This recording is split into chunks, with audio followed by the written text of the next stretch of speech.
দূর থেকে পরিত্যক্ত কোনো ঘর মনে হলেও সেখানে ভেসে আসার ছিল আজানের সুর। আর মুসল্লিদের কাতার বেঁধে দাঁড়ানোর কথা থাকলেও সেখানে পড়ে আছে শুধুই অপূর্ণতার চিহ্ন। তবুও এই ভাঙা দেয়ালের ভেতরেই কেউ কেউ নত হয়ে দাঁড়ায়, কারণ এ শুধু ভবন নয়, আল্লাহর ঘর, যা নীরবতার মাঝেও এখনো অপেক্ষা করছে পূর্ণতার। বাগেরহাটের শরণখোলা উপজেলার সোনাতলা গ্রামে ২০০৭ সালের ভয়াবহ সাইক্লোন সিডোরের পর ধ্বংসস্তূপের মাঝেই নতুন করে স্বপ্ন দেখেছিল এলাকাবাসী।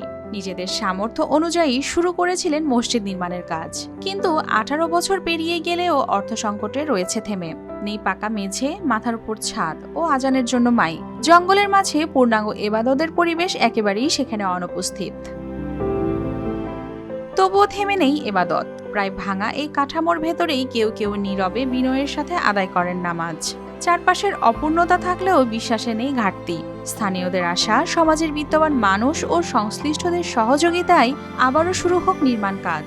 পূর্ণতা পাক আল্লাহর এই ঘর, আর একদিন ভরে উঠুক নামাজের কাতারে। দরিদ্র কারণে মনে করেন যে মসজিদটা পতিতভাবে পড়ে আছে। দীর্ঘ 18 বছর এই মসজিদ এরকম পড়ে রয়েছে, আর কোনো কাজ চলে না।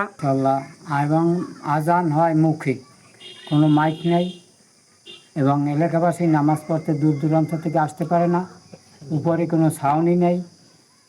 আমরা হয়তো 2 থেকে 3-4 জন মানুষের নামাজ কালাম পড়ি। কীভাবে নির্মাণ করা যায়, এই জন্য আমি আপনাদের কাছে আকুল আবেদন। এই মসজিদ শুধু ইট পাথরের কাঠামো নয়, বরং একটি স্বপ্ন। একদিন হয়তো নীরব এই দেয়ালগুলো ভরে উঠবে আজানের ধ্বনিতে, সেখানে প্রতিটি সেজদা হয়ে উঠবে দীর্ঘ অপেক্ষার জবাব হয়ে। News desk, RTV।